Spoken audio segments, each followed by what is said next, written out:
दोस्तों आप सभी का बहुत बहुत स्वागत है आपके अपने चैनल डॉक्टर विवेक एकेडमी पर। मैं हूं आपका अपना एजुकेटर, आपका अपना दोस्त डॉक्टर विवेक। दोस्तों आज हम अकाउंटेंसी के निचोड़ सीरीज में आपसे मिक्स क्वेश्चंस डिस्कस करेंगे। न केवल एमसीक्यूज आपको सॉल्व करना है, बल्कि उन टॉपिक्स के बेसिस पर जितनी थियरी बन सकती है वो सब हम आपसे डिस्कस करेंगे।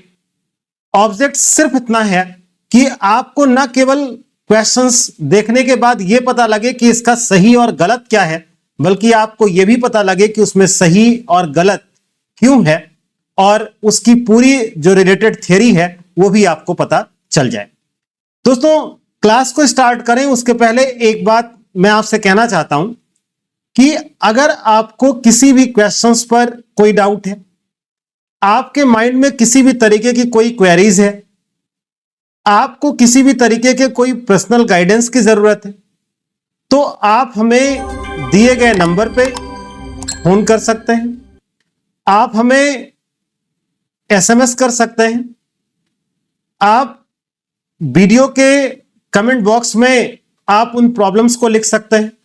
हम आपके 1 to 1 जो भी आपके क्वेरीज आते हैं, जो आपके सजेशंस आते हैं, उन सभी का मैं जवाब देने की पूरी कोशिश करता हूं और करता भी। तो आप ये मत समझिएगा कि क्लास में केवल क्लास पढ़ा दी गई, आपके डाउट्स या क्वेरीज कोई सॉल्व नहीं हो रहा है, ऐसा कुछ भी नहीं है। आपके सारे डाउट्स, आपके सारे क्वेरीज क्लियर किए जाते हैं। बस आपको लिखने, आपको पूछने की जरूरत है।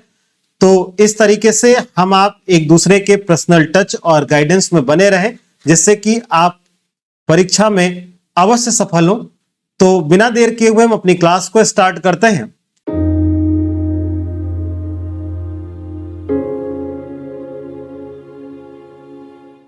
देखिए फर्स्ट क्वेश्चन है, double entry system was first introduced by. देखिए इस क्वेश्चन को देखने के बाद आप हम सभी को पता लगता है कि इसका जो आंसर दिया गया है वो आपका पॉइंट ए यानी ल्यूका पैसियोली, ये आपका करेक्ट आंसर होगा। ये कई सारी बुक्स में आपने या कई बार आपने पढ़ा होगा, बट जब भी आप किसी क्वेश्चंस को पढ़ें तो उससे रिलेटेड जितनी चीजें हैं उनको पूरा ऑपरेट कर दीजिए।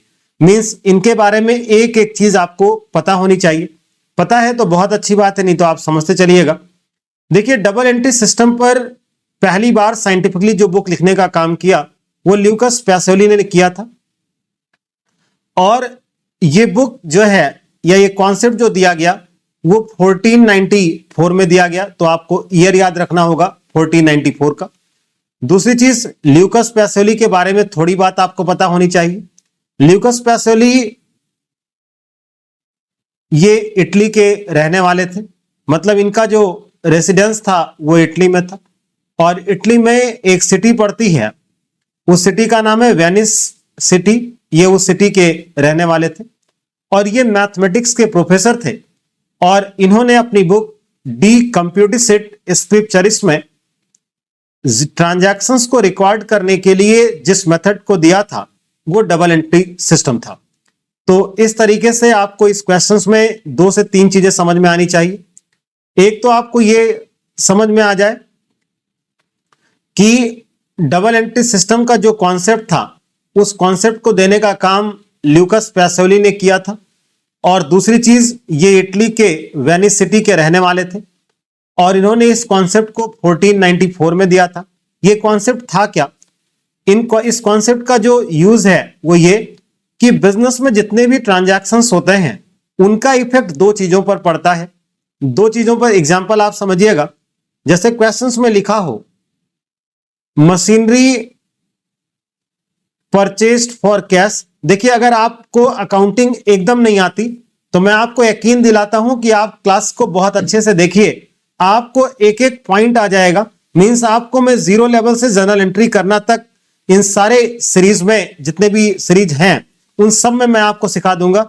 आपको अगर यह लगता है कि एंट्रीज में प्रॉब्लम है तो वो सारी प्रॉब्लम आपकी दूर हो जाएगी।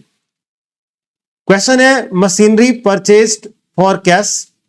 अब देखिए इसमें 2 चीजों पर इंपैक्ट पड़ रहा है, एक मशीनरी पर और एक कैश पर। मशीनरी और कैश इन दोनों चीजों पर इंपैक्ट पड़ रहा है। तो डबल एंट्री सिस्टम कहती है कि मशीनरी को भी रिकॉर्ड करिए और कैश को भी रिकॉर्ड करिए।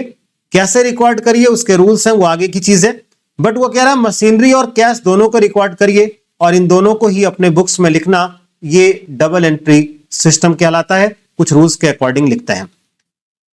यहां पर डबल एंट्री सिस्टम में दो सिंबल्स दिए गए, एक डेबिट और एक क्रेडिट का सिंबल दिया गया। इनकी कोई मीनिंग नहीं होती, बस ये डबल एंट्री सिस्टम के जो रूल्स हैं उनको एक्सप्लेन करने के लिए यूज किए जाते हैं। तो इस तरीके से आपको ये सारे कॉन्सेप्ट यहां से क्लियर होने चाहिए। फिर कह रहा है in double entry system every transactions has, कह रहा हर एक ट्रांजैक्शंस में क्या होता है, तो उसमें एक डेबिट और एक क्रेडिट होता है। जिसको कुछ भी नहीं, मतलब बहुत ज्यादा कॉन्सेप्ट कुछ नहीं क्लियर है वो समझ लें।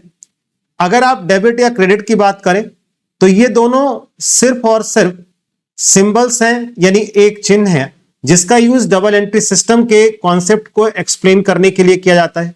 इसको आप ऐसे समझिएगा, जैसे कहीं पर प्लस लिखा है या माइनस लिखा है तो ये एक तरीके का सिंबल ही तो है।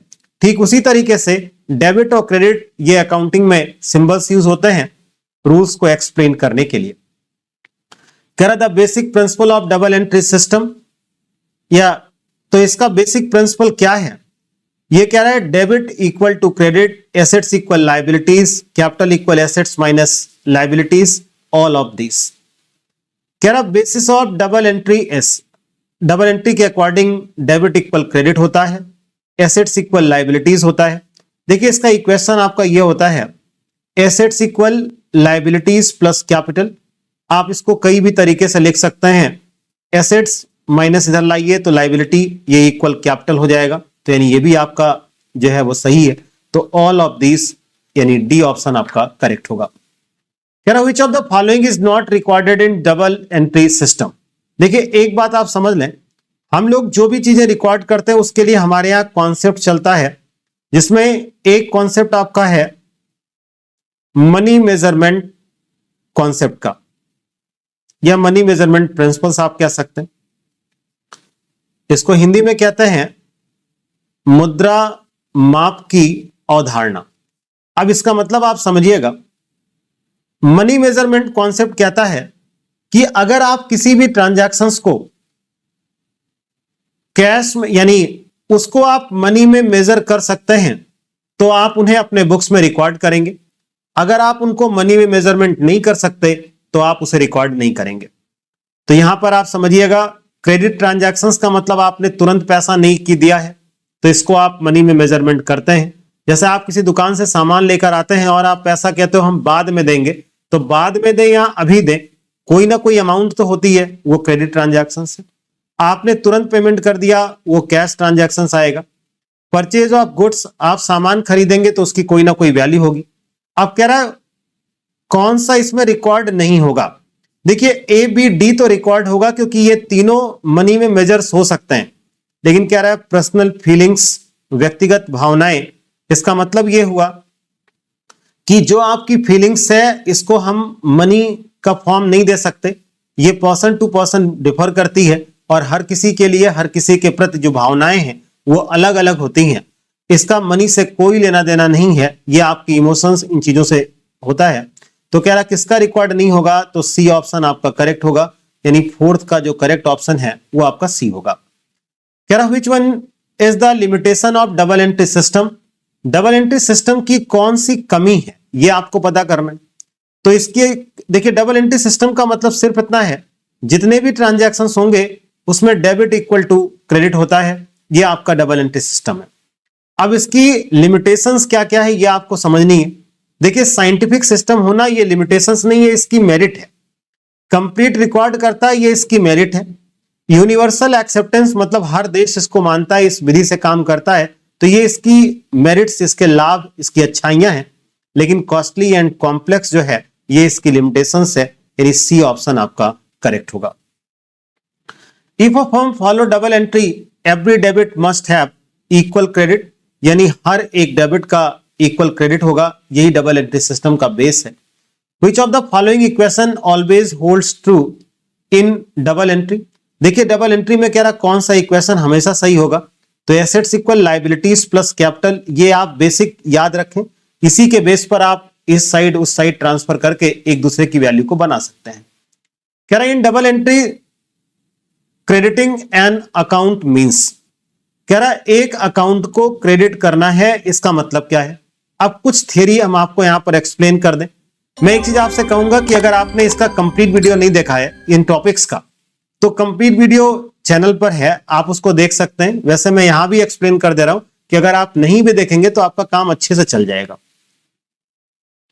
हम लोगों के पास दो अप्रोच है, एक आपका इटालियन अप्रोच है जिसको हम ट्रेडिशनल अप्रोच कहते हैं, और दूसरा हमारे पास अमेरिकन अप्रोच है।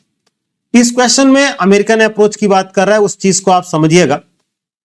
यहां पर देखिए एसेट्स, एक्सपेंसेस, इसको आप दो साइड में डिवाइड कर दें। ये आपका डेबिट साइड है, ये आपका क्रेडिट साइड है। देखिए जितना डिटेल आप पढ़ेंगे, क्योंकि जरूरी नहीं कि पेपर में ये क्वेश्चन है, बट हाँ ये जरूरी है कि इस कॉन्सेप्ट से क्वेश्चंस आएंगे। तो जब आपका कॉन्सेप्ट अच्छे से क्लियर होगा तो आप कोई भी क्वेश्चंस बनेगा आप इजी वे में उसको कर लेंगे। एक दूसरी तरफ आपका चलता है लायबिलिटीज, इसी के साथ इनकम है और इसी के साथ कैपिटल है। इनके लिए आप ध्यान दीजिएगा, यहां पर दो साइड, ये आपका डेबिट हो गया, ये आपका क्रेडिट हो गया। एसेट्स के साथ रूल क्या है कि अगर एसेट्स की वैल्यू इंक्रीज होगी यानी बढ़ जाएगी तो वो डेबिट में आएगा, और अगर एसेट्स की वैल्यू डिक्रीज होगी तो वो क्रेडिट में आएगी। यही चीज एक्सपेंस के साथ भी है। एसेट्स की वैल्यू इंक्रीज होने का मतलब क्या है ये आप समझ लें। आपने एसेट्स को खरीदा है तो उसकी वैल्यू इंक्रीज होगी, आपने बेच दिया या खराब हो गया तो वो डिक्रीज हो जाएगी। लायबिलिटी ठीक उल्टा होता है, लायबिलिटी की वैल्यू इंक्रीज होने पर हम उसको क्रेडिट में शो करेंगे, और अगर उसकी वैल्यू डिक्रीज हो गई तो वो डेबिट में शो करेंगे। देखिए ये और ये दोनों ही ये रूल हैं, यानी इनको आपको याद रखना है। इसमें बहुत ज्यादा क्यों मैं आपको नहीं बता सकता, क्योंकि जो नियम है उन चीजों पे कोई बहस नहीं हो सकती। तो एसेट्स और एक्सपेंसेस का रूल आपको ये याद रखना है, और लायबिलिटीज, इनकम और कैपिटल के लिए ये रूल याद रखना है। आप क्वेश्चन देखिए, आप आसानी से समझ जाएंगे। In double entry system crediting an account means, कह रहा है एक अकाउंट को क्रेडिट किया गया, इसका मतलब क्या है। अब इसका मतलब आप इस पॉइंट पर समझिएगा। कह रहा है इंक्रीज इन लायबिलिटी, आप देख सकते हैं क्रेडिट किया गया तो लायबिलिटी क्या हो रही है, इंक्रीज, यानी ए पॉइंट सही है। फिर कह रहा है डिक्रीज इन एसेट्स, आप देख सकते हैं यहां ये क्रेडिट है, डिक्रीज इन एसेट्स लिखा है, यानी बी ऑप्शन भी सही है। इनकम के लिए ये ऑप्शन आप इनकम का देख सकते हैं, तो क्रेडिट किया गया यानी इनकम इंक्रीज हुई तो ये क्रेडिट में हुआ, यानी सी भी सही है। तो D option, all of this, ये तीनों सही हैं। अब मान लीजिए आपने क्रेडिट का पढ़ा है, पेपर में डेबिट का आ जाए तो आप उसके अकॉर्डिंग देख सकते हैं।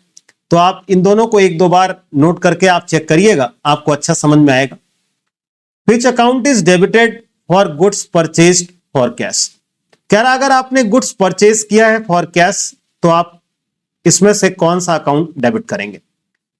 जिसको पता है क्लास उनके लिए नहीं है, जिसको नहीं पता है क्लास उनके लिए है, क्योंकि ये जो कॉन्सेप्ट्स हैं जिनकी अकाउंटेंसी स्ट्रांग है उनके लिए बहुत आसान है, लेकिन जिन लोगों ने बहुत साल पहले अपनी पढ़ाई को छोड़ दिया हो, जिन लोगों ने कई साल का गैप हो चुका हो, उनके लिए ये सारी चीजें कहीं ना कहीं प्रॉब्लम क्रिएट करती हैं। मेरा मकसद उन्हें बताना है और उन्हें उस मुख्य धारा में लेकर आना है जिन लोगों ने अपनी पढ़ाई को कई साल पहले छोड़ दिया हो, अब वैकेंसीज आई हैं, अब उनके पेपर हैं, अब वो तैयारी स्टार्ट कर रहे हैं। तो यहां पर मतलब ये नहीं कि हम कभी पढ़े थे, क्योंकि समय के साथ रिवीजन ना करने से चीजें भूल जाती हैं। तो क्लास पूरी तरीके से उन लोगों के लिए है जिनको नहीं आता, जिन्हें आता है उन्हें बहुत बहुत शुभकामनाएं हैं, वो और अच्छी तैयारी करें। लेकिन जिन्हें नहीं आता वो बहुत अच्छे से ध्यान दीजिएगा, हर चीज उन्हें सीखना है और अपनी परीक्षाओं में सफल होना है। गुड्स जो वर्ड दिया है इसका मतलब आप समझ लें, एक बिजनेसमैन जिस चीज में अपने बिजनेस की यूनिट को डील करता है वो चीज उसके लिए गुड्स कहलाती है।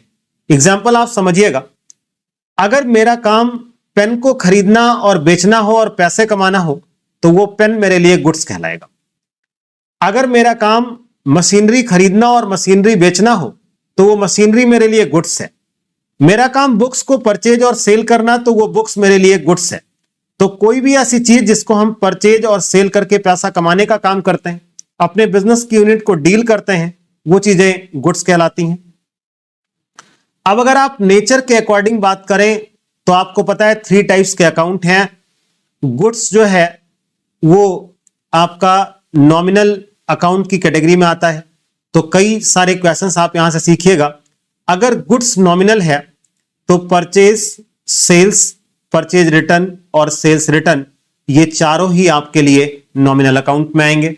तो कभी पेपर में अगर आपसे अकाउंट्स के बारे में पूछेगा तो आप इससे सीख सकते हैं। Purchase, sales, purchase return, sales return जैसे वर्ड का यूज तभी होगा जब आपके क्वेश्चन में गुड्स आएंगे।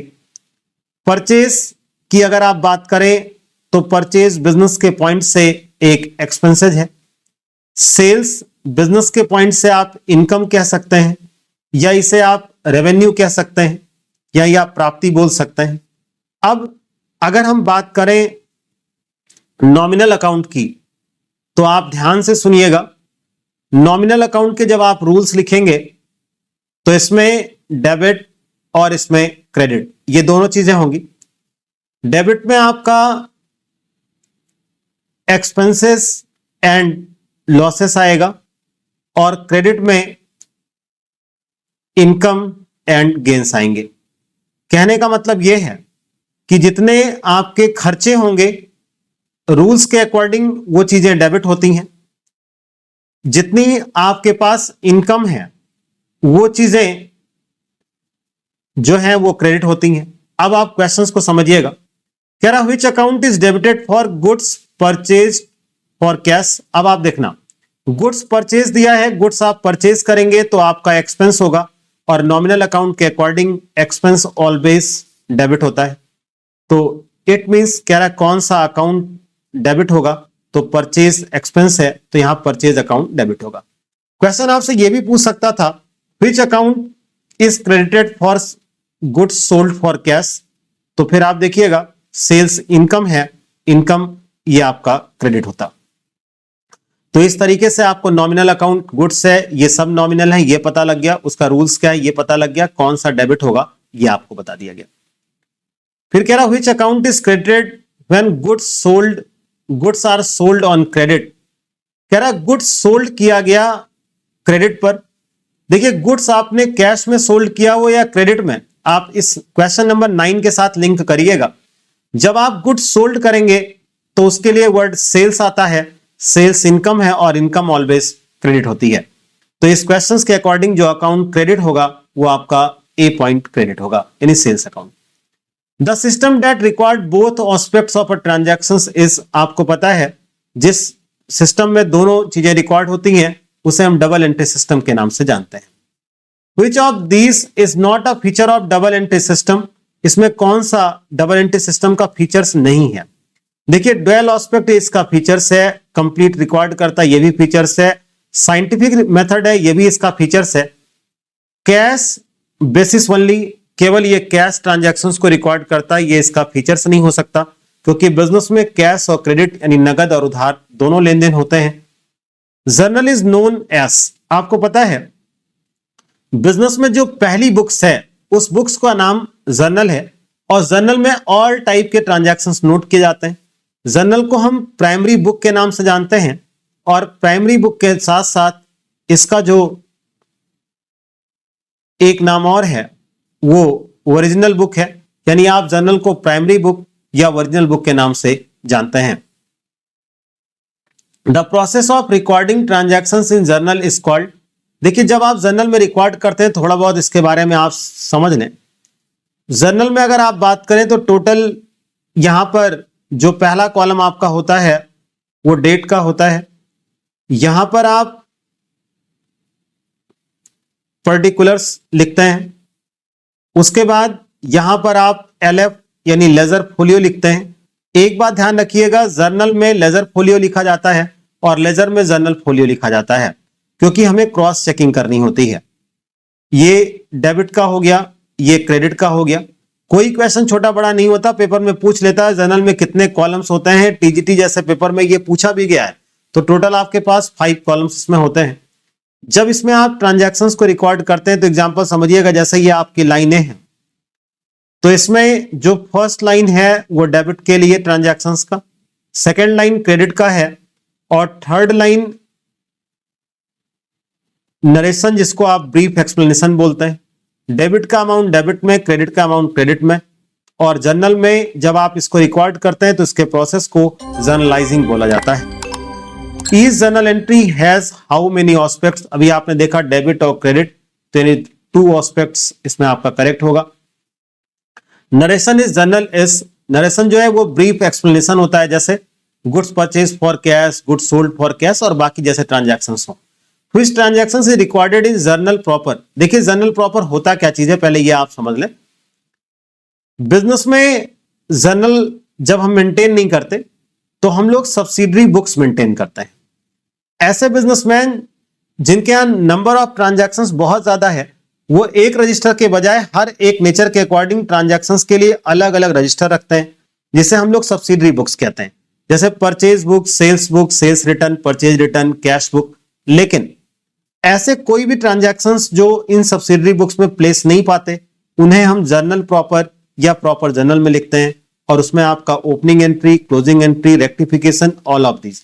मैं एक बार फिर से कहूंगा, अगर आपको इनमें मैं पूरा एक्सप्लेन करने की कोशिश कर रहा हूं, उसके बाद भी अगर आपको डाउट रह जाते हैं तो आप जरूर कमेंट सेक्शन में लिखिएगा।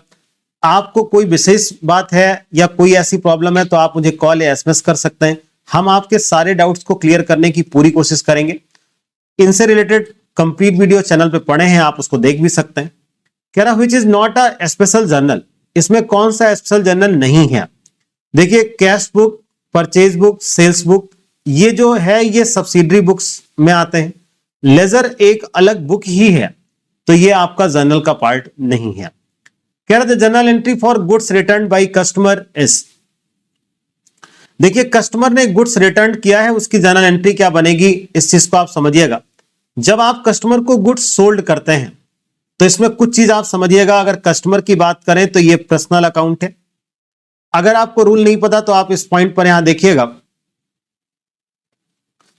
पर्सनल अकाउंट में जो इसका रूल है वो एक आपका डेबिट और एक आपका क्रेडिट। डेबिट में रिसीवर वर्ड होता है और क्रेडिट में गिवर होता है। देखिए पर्सनल अकाउंट में वो सभी लोग आते हैं जिनकी आइडेंटिटी उनके नाम से होती है। पर्सनल अकाउंट पहचानने का तरीका बहुत आसान है। एग्जांपल समझिएगा, जैसे आपका अपना नाम, मेरा नाम, डॉक्टर विवेक एकेडमी या कोई और कॉलेज, कोई इंस्टीट्यूशंस, ये सब नेम से बिलोंग करते हैं। कंपनी, हॉस्पिटल, क्लब, तो जिन चीजों की पहचान उनके नाम से होती है वो सब पर्सनल अकाउंट में आते हैं। तो पर्सनल अकाउंट पहचानना बहुत आसान है। जैसे बैंक आप बोलते हैं ना, तो स्टेट बैंक, आंध्रा, विजया, केनरा, ये नाम है, पर्सनल अकाउंट है। अगर आपने कंपनी बोला तो जैसे टाटा, अडानी, बिरला, तो ये नाम है, ये पर्सनल अकाउंट में। आप Delhi university, Awadh university, Lucknow university, Allahabad university, आप इनका नाम बोलते हैं, ये पर्सनल अकाउंट है। आपने जिन भी प्रीवियस में कॉलेज या स्कूलिंग आपने की है वो नाम है, वो पर्सनल अकाउंट है। तो ऐसी कोई भी चीजें जो नेम से बिलोंग करती हैं वो पर्सनल अकाउंट है। फिर कह रहा गुड्स रिटर्न बाय कस्टमर, तो देखिए काम ये करिए, पहले आपने अगर गुड्स सोल्ड किया है तो उसकी जर्नल एंट्री क्या पास हो सकती है, ये आपको समझना है। यहां पर आपको नाम नहीं दिया गया है, यानी ये क्रेडिट ट्रांजैक्शंस को डिनोट कर रहा है, माने पैसा तुरंत नहीं हुआ।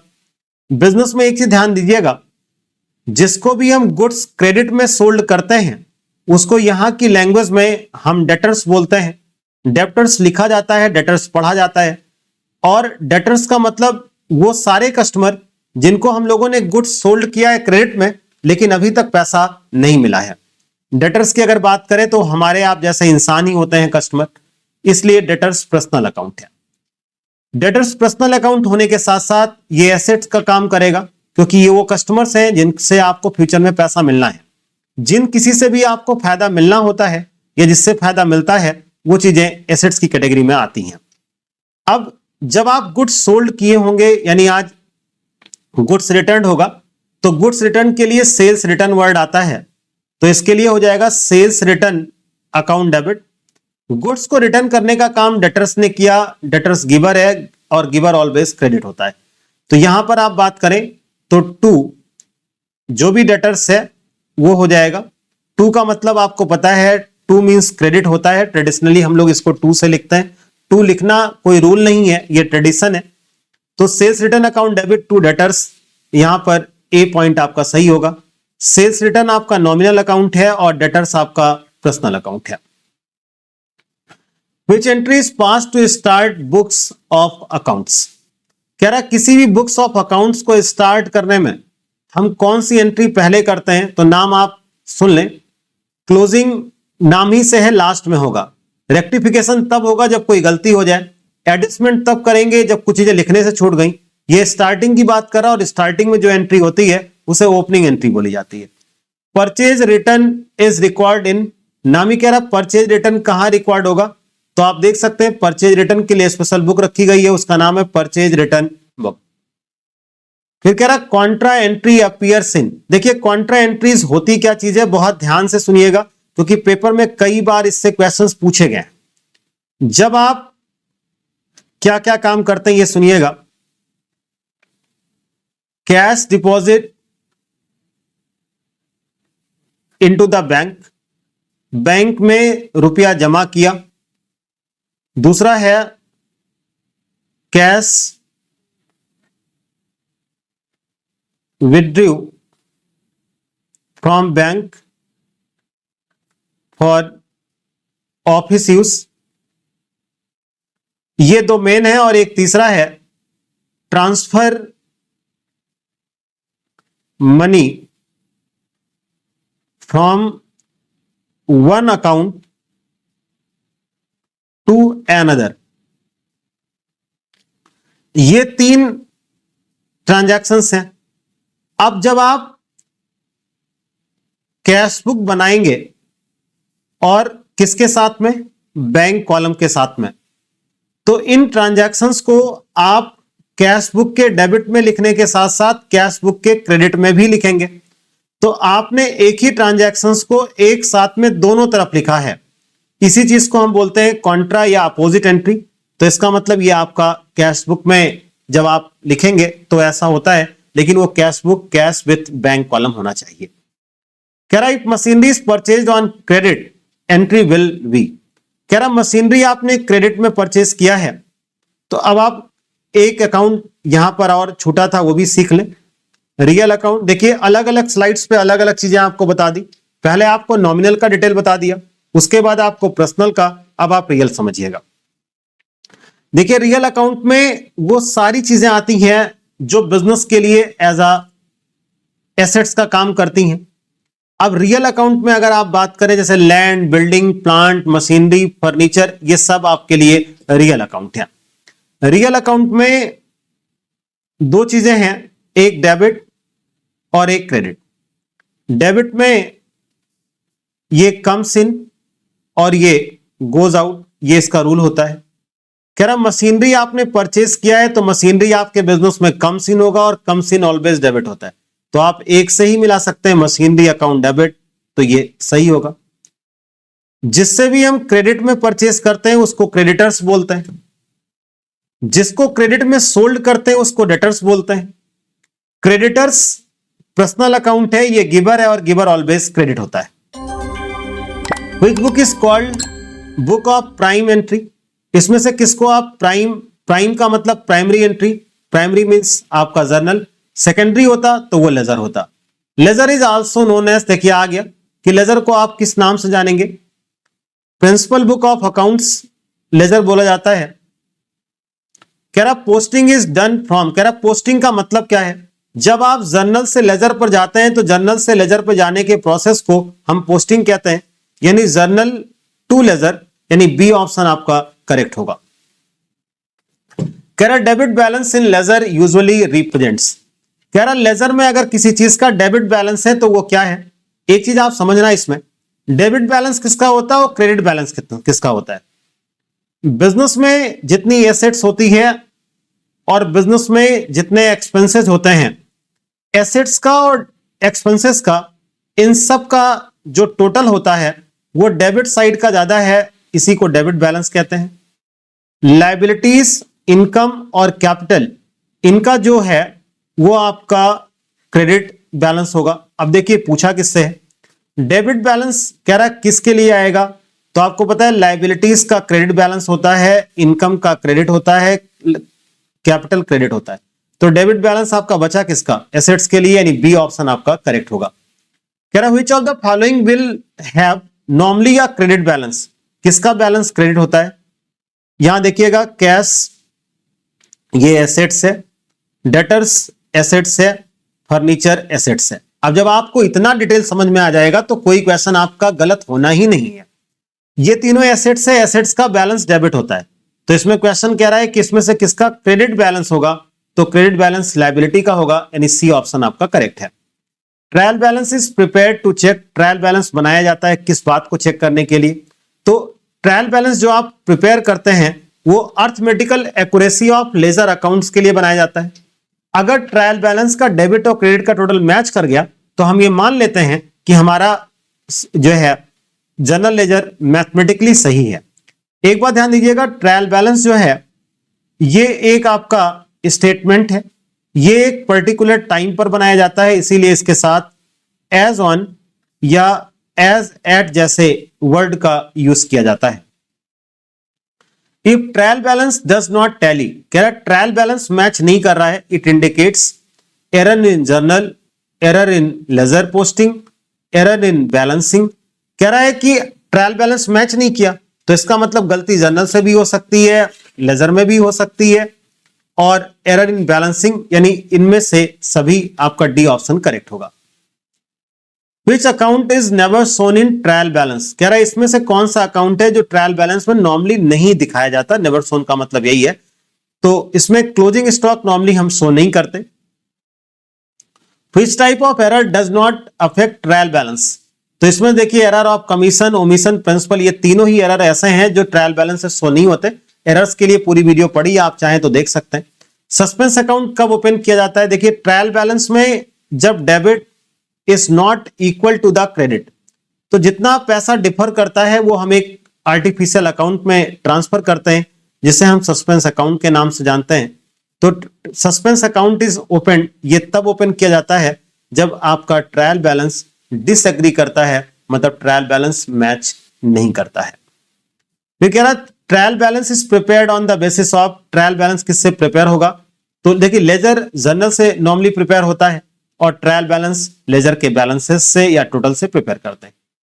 If depreciation is not charged what will be affected, पहले आप डेप्रिसिएशन की मीनिंग समझ लें कि डेप्रिसिएशन होता क्या चीज है, और इसके बारे में ए टू जेड आप ध्यान दीजिएगा।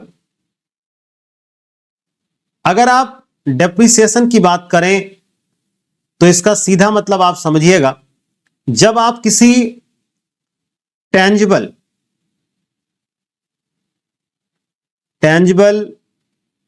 फिक्स्ड एसेट्स की वैल्यू कम होती है। अब टेंजिबल फिक्स्ड एसेट्स की वैल्यू की अगर आप बात करें तो दूसरी चीज आप एक स्टैंडर्ड फॉर्म में समझिएगा, जिन चीजों की लाइफ लिमिटेड होती है उन पर ही डेप्रिसिएशन चार्ज होता है। डेप्रिसिएशन एक ऐसी एसेट्स है जिस पे नहीं लगता, वो लैंड है। उसका कारण है लैंड की लाइफ अनलिमिटेड होती है, इसलिए इस पर डेप्रिसिएशन नहीं लगता। डेप्रिसिएशन जो लगेगा वो फर्नीचर, मशीनरी, बिल्डिंग, इन सब पे लगेगा, यानी टेंजिबल फिक्स्ड एसेट्स पे लगता है। हिंदी सबकी नोट की गई है, इसलिए आपको कोई डाउट नहीं होना चाहिए। दूसरी चीज, डेप्रिसिएशन जो है ये नॉमिनल अकाउंट की कैटेगरी में आता है। तीसरी बात, डेप्रिसिएशन जो है वो बिजनेस के पॉइंट से एक्सपेंसेस है। चौथी बात आपको जो समझ में आनी चाहिए, डेप्रिसिएशन बिजनेस के पॉइंट से अगर कोई पेपर में आता है तो ये ऑपरेटिंग एक्सपेंसेस है। डेप्रिसिएशन नॉन कैश एक्सपेंसेस है, क्योंकि इससे पैसा बिजनेस के बाहर नहीं जाता। अब कह रहा है अगर डेप्रिसिएशन आपने रिकॉर्ड नहीं किया तो क्या व्हाट विल बी अफेक्टेड, किस पे असर पड़ेगा। देखिए डेप्रिसिएशन कहां कहां आता है, बस वहीं वहीं असर पड़ेगा। डेप्रिसिएशन एक बार प्रॉफिट लॉस के डेबिट में आता है और एक बार बैलेंस शीट के एसेट्स में पर्टिकुलर एसेट से माइनस कर दिया जाता है। तो यानी इसका मतलब दोनों पे असर पड़ेगा, तो सी ऑप्शन आपको दिया है, तो ये सी आपका करेक्ट ऑप्शन होगा। कह रहा which of the following is an error of principle. देखिए एरर ऑफ प्रिंसिपल का बहुत सीधा सा मतलब है कि जब आपको रूल्स ना आता हो सही से अप्लाई करना, तो जो गलती होती है वो एरर्स ऑफ प्रिंसिपल कहलाता है। यहां कह रहा है वेजेस डेबिटेड टू मशीनरी, बस बात खत्म हो गई। कह रहा है वेजेस को डेबिट कर दिया गया, wages debit to machinery account, purchase debited twice, sales not posted to ledger, cash not posted in journal. देखिए प्रिंसिपल का प्रॉब्लम क्या है, जैसे आप समझना, एक बहुत आसान तरीका आपको समझ में आ जाएगा। लिखा था परचेज्ड गुड्स फॉर कैश, और वहीं दूसरी तरफ लिखा था मशीनरी परचेज्ड फॉर कैश। इसके लिए तो होना चाहिए था purchase account debit, machinery purchased for cash के लिए होना चाहिए था machinery account debit to cash. लेकिन इनके अकाउंटेंट को यह नहीं पता था कि परचेज वर्ड तभी आता है जब गुड्स परचेज किया जाता है। उन्होंने क्या किया, मशीनरी परचेज तो किया लेकिन उसके लिए जो वर्ड यूज कर दिया वो परचेज जैसे वर्ड यूज कर दिए, तो ये एरर ऑफ प्रिंसिपल बोले जाते हैं। तो वही वो कह रहा है वेजेस को ये डेबिट कर दिया गया मशीनरी में, तो ए ऑप्शन आपका करेक्ट होगा। Purchase of furniture on credit is recorded in, furniture आपने परचेज किया है क्रेडिट में, तो देखिए कैश बुक में आएगा नहीं क्योंकि ये क्रेडिट यानी उधार की बात कर रहा है। परचेज बुक में गुड्स का परचेज आता है, लेजर की यहां कोई बात नहीं क्योंकि जो चीजें जर्नल में या सब्सिडरी बुक्स में होंगी वो लेजर में जाएंगी। तो जिसको कहीं घर न मिले वो जर्नल प्रॉपर में जाता है। Sales return is recorded, sales return normal सी बात है, सेल्स रिटर्न बुक में आएगा। कह रहा which account is use to rectify errors, कह रहा कौन सा अकाउंट यूज किया जाता है एरर्स को रेक्टिफाई करने के लिए। तो इसमें कह रहा है सस्पेंस अकाउंट। सस्पेंस अकाउंट तब आपका आता है जब आपको ट्रायल बैलेंस का दोनों साइड का टोटल मैच नहीं करता। Which is not a purpose of trial balance, trial balance का पर्पज कौन सा नहीं है। टू चेक अर्थमेटिकल एक्यूरेसी, यही तो मेन पर्पज है। टू शो फिनेंशियल पोजीशन, ये काम जो है ना, ये काम बैलेंस शीट का है। To prepare final accounts, to locate errors, यहां पर आपसे पूछा है not a purpose of trial balance, trial balance का पर्पस कौन सा नहीं है। देखिए लोकेट एरर्स करना ये पर्पस है, फाइनल अकाउंट्स प्रिपेयर करने में हेल्प करना ये भी इसका पर्पस है। लेकिन फिनेंशियल पोजीशन एसेट्स लायबिलिटीज और कैपिटल से बनती है और इसका काम बैलेंस शीट से होता है। Which one is real account, आपको अभी बताया है बिजनेस में जो एसेट्स है वो रियल अकाउंट में land, building, plant, machinery, furniture, जिनकी ये मॉनेटरी वैल्यू है। तो इसमें जो कैपिटल है ये रियल अकाउंट है, सैलरी नॉमिनल है, कमीशन नॉमिनल है और कैपिटल पर्सनल अकाउंट है। Which one is nominal account, तो इसमें देखिएगा फर्नीचर रियल अकाउंट है, कैश आपका रियल अकाउंट है, बैंक पर्सनल अकाउंट है और रेंट जो है ये आपका नॉमिनल अकाउंट है। तो आपसे पूछा है कौन सा नॉमिनल है, तो इसका बी ऑप्शन आपका करेक्ट होगा। कह रहा है which one is personal account, इसमें से कौन सा पर्सनल अकाउंट है। पर्सनल में वो सारी चीजें आती हैं जिनकी नेम से आइडेंटिटी होती है।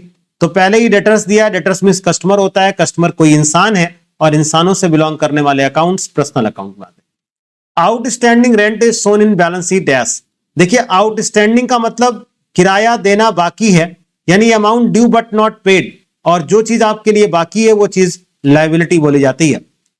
प्रीपेड इंश्योरेंस, प्रीपेड का मतलब पेड इन एडवांस, जैसे आपने मोबाइल में रिचार्ज करा लिया तो आपको इसका फायदा मिलेगा, ये एसेट्स है। Goods given as charity are, कह रहा गुड्स आपने गिवन किया है एज अ चैरिटी दे करके, मतलब आपने माल को दान में दे दिया, तो अगर आप दान देंगे तो ये बिजनेस से दिया गया, तो एक तरीके से ये बिजनेस का एक्सपेंस आपका होगा। कह रहा है goods withdrawn by owner are recorded as. देखिए एक बात समझिएगा, बिजनेस से जो कुछ भी बिजनेस का मालिक निकालता है वो चीजें ड्राइंग्स कहलाती हैं। और एक बात ध्यान रखना, ड्राइंग्स उस मालिक को डिनोट करती हैं, इसलिए जो ड्राइंग्स है वो पर्सनल अकाउंट की कैटेगरी में आएगा। फिर कह रहा है which is not an adjustment item in final accounts. कह रहा है इसमें से कौन सा फाइनल अकाउंट के लिए एडजस्टमेंट का आइटम नहीं है। क्लोजिंग स्टॉक हम एडजस्ट करते हैं, आउटस्टैंडिंग करते हैं, प्रीपेड एक्सपेंसेस करते हैं, परचेज एडजस्टमेंट का आइटम नहीं है, यानी ये डी ऑप्शन करेक्ट होगा। Final accounts are prepared mainly for, final account बनाया जाता है क्यों, तो ये वो कह रहा है ascertain profit loss, find out assets and liabilities, to provide financial information, all of the above. क्योंकि देखिए फाइनल अकाउंट में दो चीजें आएंगी, ट्रेडिंग और प्रॉफिट लॉस और बैलेंस शीट दोनों आएगा। Trading account is known to find out, देखिए ट्रेडिंग अकाउंट से ग्रॉस प्रॉफिट या ग्रॉस लॉस का पता लगता है, जबकि प्रॉफिट लॉस अकाउंट से नेट प्रॉफिट नेट लॉस का पता लगता है। Which item is shown on the debit side of trading account, trading account के डेबिट साइड में इसमें से क्या आएगा। तो देखिए ट्रेडिंग अकाउंट की अगर आप बात करें तो कुछ चीज सुनते चलिएगा। ट्रेडिंग अकाउंट नॉमिनल अकाउंट है और इसके अकॉर्डिंग इसके डेबिट में एक्सपेंसेज आते हैं और क्रेडिट में इनकम आती है। ट्रेडिंग अकाउंट में वो सारे एक्सपेंसेज आएंगे जो डायरेक्ट नेचर के होते हैं। ट्रेडिंग अकाउंट प्रॉफिट लॉस के अकाउंट के बारे में अगर आपने नहीं पढ़ा है तो आप एक बार पूरा वीडियो देखिए, बहुत सारे क्वेश्चंस भी आपको वहां से और अच्छे समझ में आएंगे। तो ये डेबिट में आपका सी पॉइंट यानी परचेज अकाउंट आएगा। Wages paid for production are shown as, आपने वेजेस पेड किया है प्रोडक्शन के लिए, प्रोडक्शन से रिलेटेड जो भी पैसे हैं वो ट्रेडिंग अकाउंट में आते हैं। Which one is an example of indirect expenses, देखिए इनडायरेक्ट का मतलब सेल्स या ऑफिस रिलेटेड। अब आप समझना, वेजेज उनको मिलता है जो फैक्ट्रियों में काम करते हैं, रॉ मटेरियल भी वहीं पर है।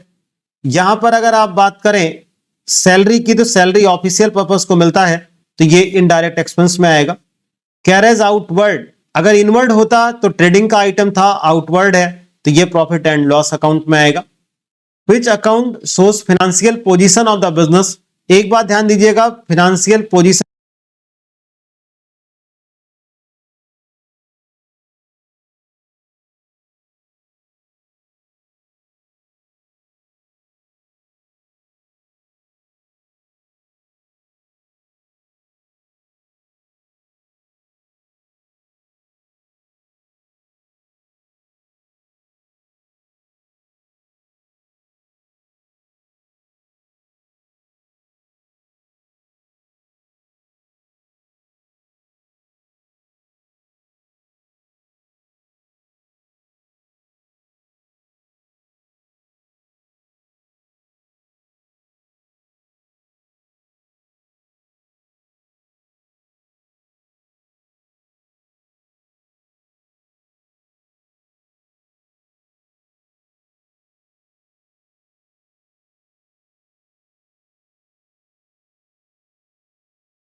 करें, क्लास को दोस्तों में शेयर करें। मिलते हैं एक नई क्लास में, एक नए अंदाज में। तब तक आप सभी का बहुत बहुत धन्यवाद।